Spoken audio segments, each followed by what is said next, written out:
you so much for coming tonight to join us for this celebration and rededication of the Lee Charles Miller Bird Refuge and Nature Preserve. I'm Lewis Kogan, the manager of the city's Open Space Lands program. We're here tonight to celebrate the completion of one of the most ambitious natural area restoration projects that the city has ever undertaken. We're also here just to celebrate the beauty of this unique and really incredible natural space. It's hard to imagine a spot more perfect right here in the heart of the city. I'm a relatively recent transplant to Salt Lake City, but I remember very well the first time I stumbled onto the very understated entrance of this bird reserve right up there on 9th South and walked down from the street. And I remember feeling like I had stepped into another world. The surprisingness of the quiet and seclusion, the bird song and the sound of the creek. It was something that even coming here now that I've been here many times, it still gives me a wonderful feeling of refuge, and I suspect that many of us feel the same way. I'm happy to say that while we've completed our restoration project, we still have there's still more good work to look forward to. I have up here in front of me some examples of some of the signage that will be going into Miller Park over the next year, and we're very excited about that. So as you have a chance to walk around the preserve tonight, please feel free to stop and check out. There are more little examples all around. Our speaking program tonight features Salt Lake City Mayor Ralph Becker, Salt Lake City Councilman Charlie Luke, Director of Public Services Rick Graham, and Yale-Crest Neighborhood Council Chair Lynn Pershing. After the speaking portion, we invite you to explore the park and all of the activities that are set up around the loop trail. For those of you with dogs, and I see a few, we do ask you to please remember this is an on-leash park, and dogs are not allowed in the Bonneville Glen portion on the church property downstream. Please also remember that those of you who have programs, there's a scavenger hunt on the back of your program, and if you complete the scavenger hunt, you can turn it in at the Kona Ice Treat truck down at the bottom for a free ice treat. I wanted to take a few minutes. The city's restoration effort here would not have been possible without the support of many, many people, but I did just want to take a few minutes to recognize a few of them specially. First, I would like to recognize Salt Lake City Mayor Ralph Becker, who has been a champion. He has been a champion for ensuring that nature will always have a place in Salt Lake City, and for his unwavering support for our efforts that protect the quality of our air, our water, and our natural ecosystems. I also would like to recognize City Councilman Charlie Luke. Councilman Luke has been an advocate for the Miller Bird Refuge from the very start, and his dedicated involvement and insistence that we get things right played a large role in the success of this project. I wanted to recognize Yale-Crest Neighborhood Council Chair Lynn Pershing and the members of the Yale-Crest Neighborhood Council for all of their many, many contributions to this project, their commitment to the restoration effort, and their bottomless well of knowledge about the park and the neighborhood. I wanted to thank the Bonneville Stake for their support of our efforts and their willingness to accommodate all of our requests through last year's long construction season. And I also wanted to thank our consultant, Biohabitats, and the contractor, Stratton and Brout Landscapes, who overcame many obstacles last summer, not the least of which was an incredibly rainy and wet season that flooded this creek many times. And they did an excellent job of overcoming those and executing the restoration. My many thanks to all the organizations that are here tonight helping us show off Miller Bird Refuge in many different ways. Keep Yale-Crest, Hawkwatch, the Utah Society for Environmental Education, the Museum of Natural History, Brian Giles and Dwayne and Kelly White, Salt Lake City Urban Forestry, Parks and Public Lands program as a whole, and Salt Lake City Public Utilities are all here. And a special thanks to Dr. Tucker Thompson and his group of dedicated volunteers. I saw him laboring halfway down the path, but they're working so hard to make sure that monarch butterflies continue to return here year after year with their milkweed restoration project. And also a special thanks to the Tracy Aviary, which has done wonders this summer in programming our natural areas to help reconnect our children to the wonder of the outdoors. I am forever in debt to our open space program team who work day in and day out to maintain our nature preserves and who have done all the legwork planning this celebration, so thanks to you. And last but not certainly not least, I would like to recognize Minnie Vielle Miller and the Miller family, whose donation of land on Red Butte Creek 80 years ago this year made possible this bird refuge and nature preserve, which has given so much enjoyment to generations of Salt Lake City residents. So thank you for coming tonight. Welcome, and without further ado, it's my great pleasure to introduce Salt Lake City Mayor Ralph Becker.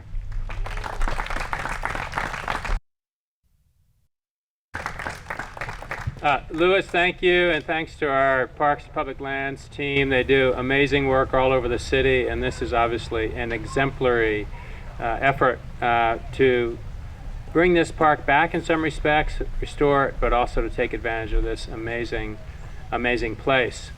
As I was considering this whole effort and the rededication here of the park, I reflected back on my time living in Memory Grove when we lived through the floods and then we lived through the tornado, and we wondered if we would ever get our park back and what it would be if we ever got our park back.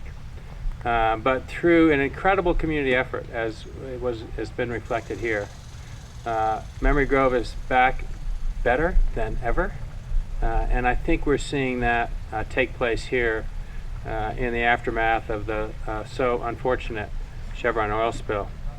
Miller Park, as you know, was created when the city acquired this property from a local construction company and local businesswoman, Minnie Vielle Miller, who donated an additional 2 acres to the city in honor of her late husband, Lee Charles Miller.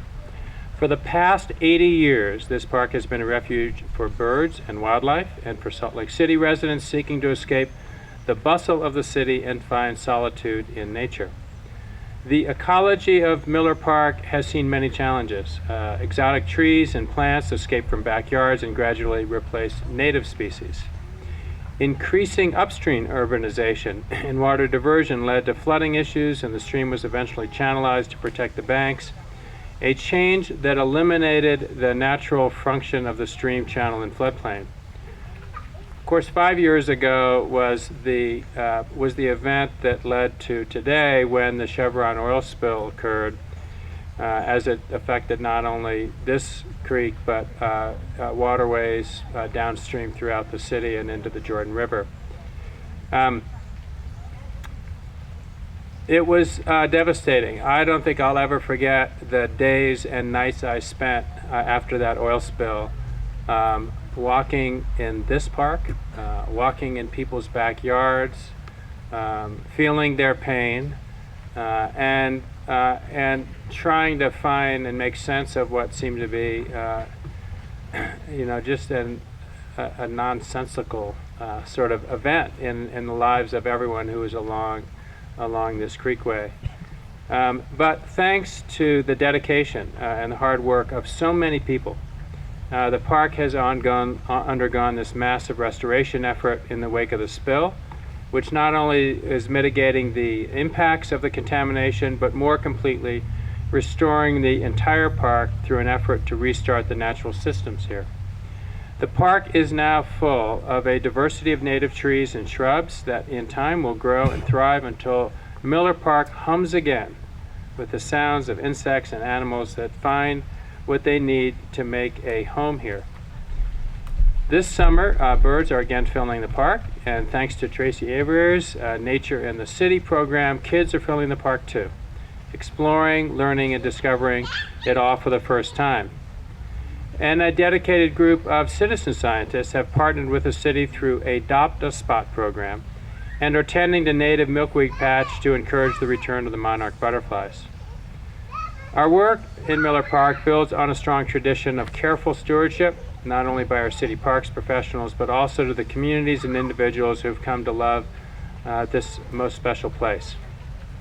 It is treasures like Miller Park that make Salt Lake City such a wonderful place to live and define our cultural and natural connection to the place we all call home. Our restoration efforts have been a model in protection and restoration of unique natural areas in an urban center. And Miller Park here provides a place where our kids and all of us can explore and discover the natural world right in our own backyard. I grew up in an urban place, not Salt Lake City, Washington, D.C., where people do not think there is a natural area. But down the road from me was a place called Rock Creek. And my buddies and I would go down there, and we thought we were getting into trouble, but we were avoiding trouble. And every neighborhood, every place needs a place like Miller Park, so we're so fortunate to have this in the heart of this neighborhood. For this reason, today, I, Mayor Ralph Becker, on this 27th day of August, do hereby rededicate this special park as the Lee Charles Miller Bird Refuge and Nature Preserve. So congratulations to everybody here. Now I'm happy to turn the time over to Councilmember Charlie Luke, who, as you all know, has been committed to this effort from the beginning.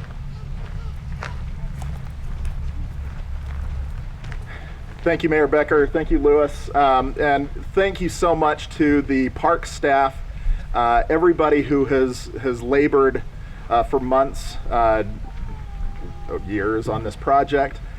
This is something that has been in the works for quite a while.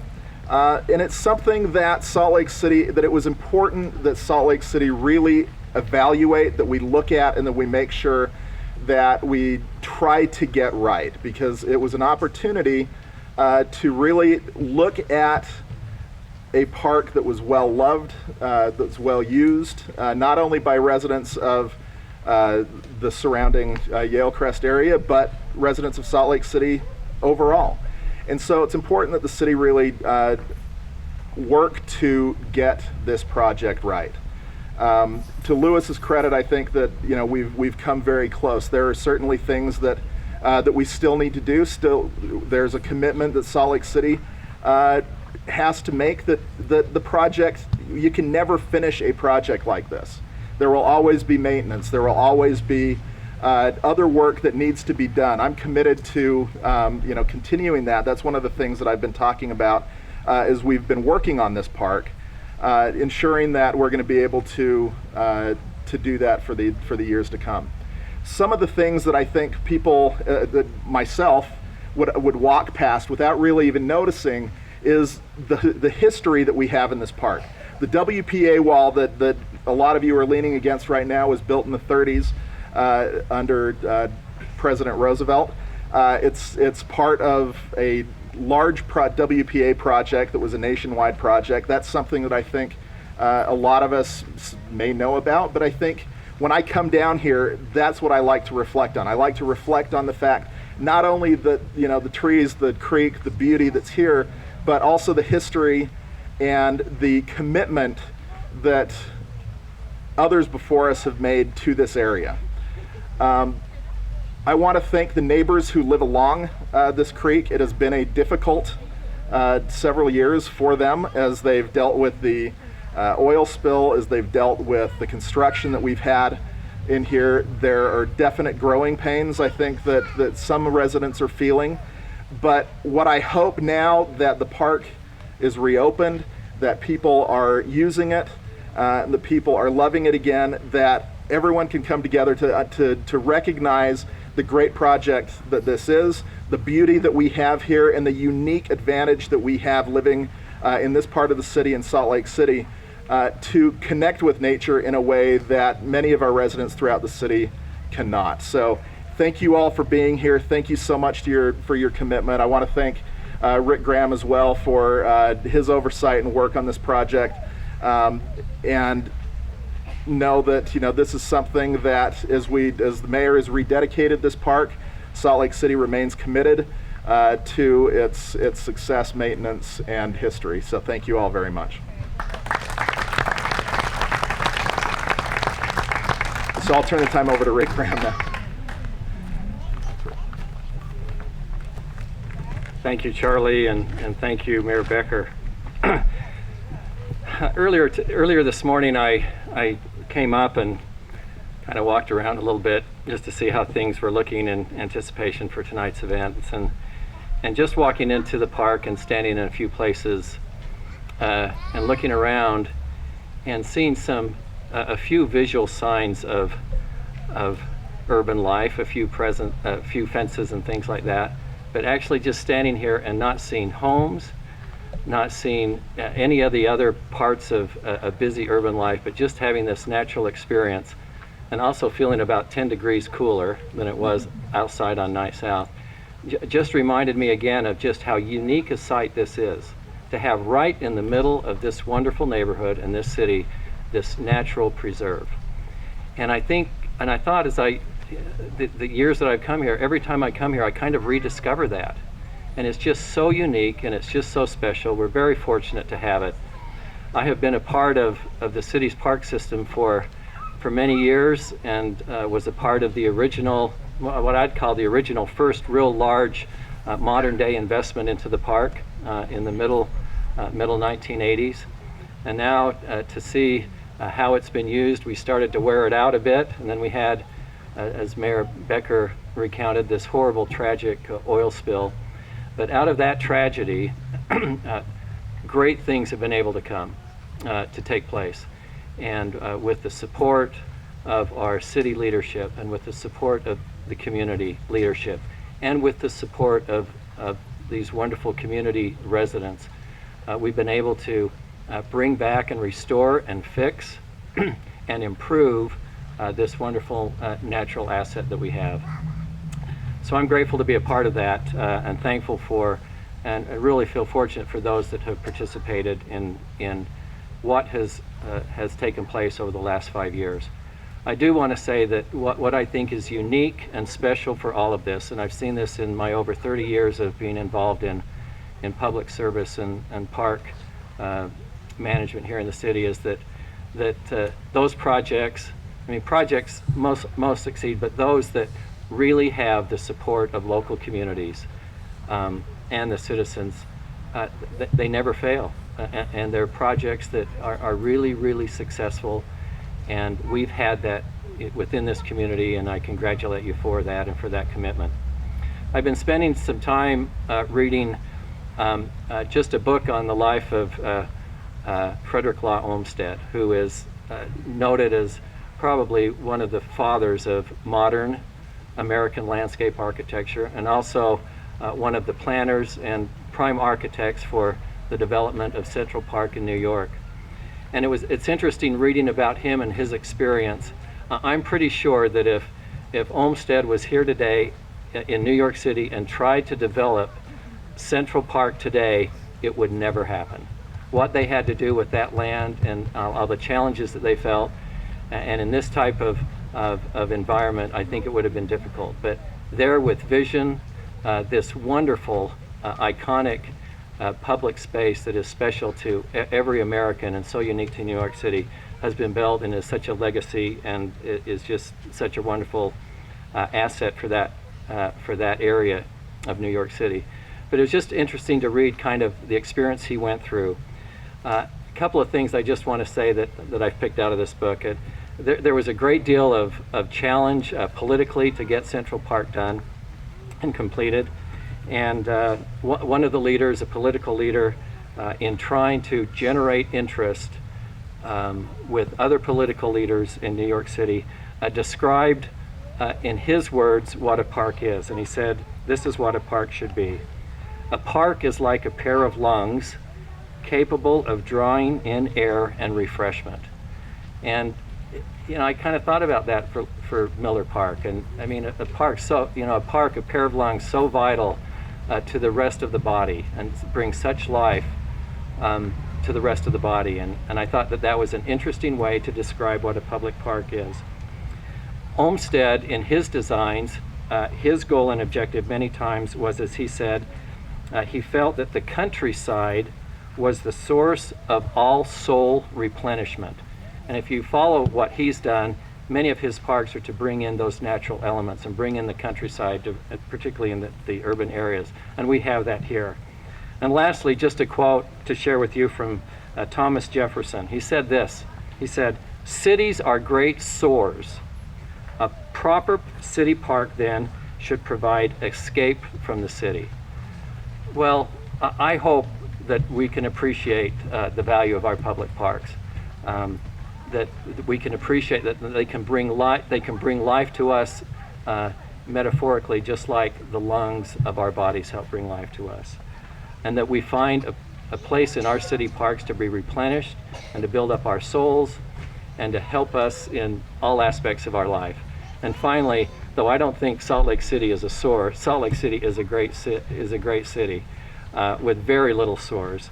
A park should be an escape from everything else. And I hope that this place continues to be that for this community. And it's been an honor for me to be a part of that and commit to you that we as a public service and a Parks and Public Lands department will do all that we can to preserve this and make it this and continue to be the asset that it is today. And thank you for being here.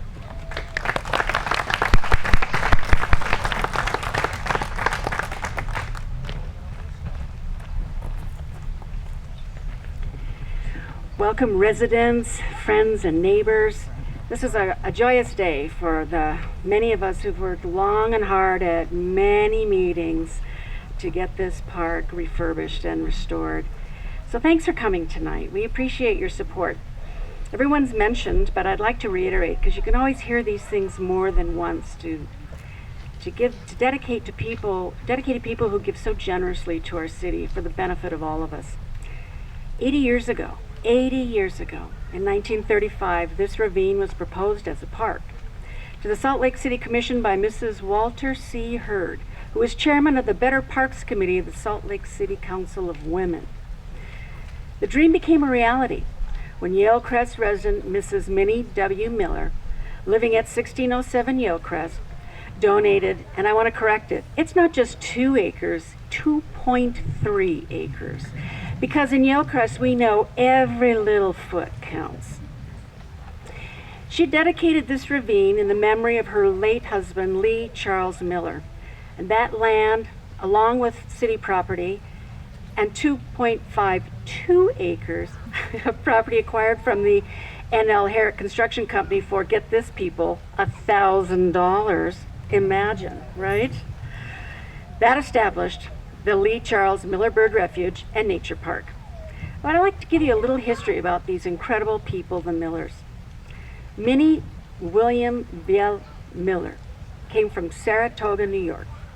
She married Lee Charles Miller of Wichita, Kansas in 1890 and moved to Salt Lake to establish the successful Miller and Viel mortgage and loan firm with her dad, Abram Viel, in 1896. These people were here a long time. Both Minnie and Lee were college graduates. He from the University of Kansas, she from the Utah State Agricultural College in Logan. He was an influential businessman in the mortgage and loan industry, and she was a career woman in the 1920s. She was head of a realty firm and the owner and operator of the famed Thousand Springs Farm in south central Idaho, where she raised very highly awarded bred Guernsey cattle, Duroc Jersey hogs, Hampshire sheep, and Percheron horses. She's listed in Who's Who in America as a livestock breeder with outstanding awards in competition for livestock all over this country. At the original dedication of this park on April 15th, 1935, then Mayor Louis Marcus said, Mr. Miller had the interest of the whole community at heart. Men like him are always needed. Upon accepting the deed from Mrs. Miller, the mayor said, if Mr. Miller were here today, nothing would give him greater joy than to see this memorial, not just for himself, but for all of Salt Lake City. Today, this park is a 4-acre riparian woodland surrounded by Red Butte Creek. It's a contributing resource in the Yale Crest National Historic District. The park features these beautiful historic stone bridge behind me, and the amphitheater, and as well the walls. They were built by the Works Project Administration in the New Deal. And that New Deal by President Roosevelt employed millions of unemployed people during the Depression era to carry out public works all over this country to benefit communities such as ours. Today, after years of disrepair and environmental tragedies, the park's stream bed has been stabilized, the trails restored, and the riparian vegetation renewed. Now more than ever, this historic, iconic stonework bridge we all love stands out as a shining star in our park. Let's get into this park. Let's marvel at it, and let's enjoy this little gem in the city that we so fondly call our Yale Crest treasure. Thank you.